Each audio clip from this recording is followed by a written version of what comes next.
kontaan nañ waaw yaa ma analyse technique combat bi. ah analyse technique combat waxoon naa la booy bi ñu muy bëral nii du ñu ay moromam. waaw comprendre nga.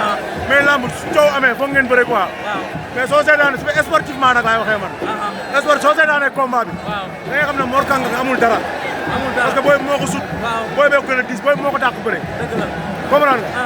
booy bi ñu muy bëral nii duñ see ay moromam. duñ ay moromam. waxoon naa la ko mais ay moromam si kanam. bés bu dajeeg moromam. dinaa ne kii moromam la 50-50 la. mais ñii nii moo la mais na ko grand yi may sens. grand yi mooy ñan. ah yan grand ñoo fi nag ay. Balla Gaye amagul combat non Lac de Guiers waaw Balla Gaye ñooñu foofu la jëm. Balla Gaye waaw Balla Gaye Lac de Guiers parce que ci nga ay Balla Gaye yooyu. waaw def nañ li ñu waroon def ci làmb. ñooñu ñu war a jàppale booy may leen seen chance. waaw te Balla Gaye xol bu nice la yor. dëgg la wóor na ma ne suñ ko wooyee ma koy danaan waaw.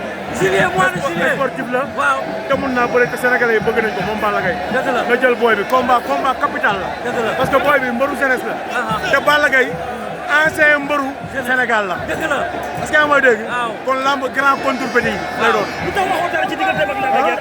digganteem ak Lac de Guiers lu tax na nga woo ci sori. moog Lac de Guiers lu tax sori woo ci. moog Lac de Guiers c'est que promoteur damaa xalaat ne duñ sonn loolu laay xalaat mais moog Balla Gaye mbëru àdduna la te booy bi instant yi mbëru jeunesse la jeunesse àdduna bi yëpp a koy bëggee. jërëjëf jërëjëf liggéey bi rek sérieux. sérieux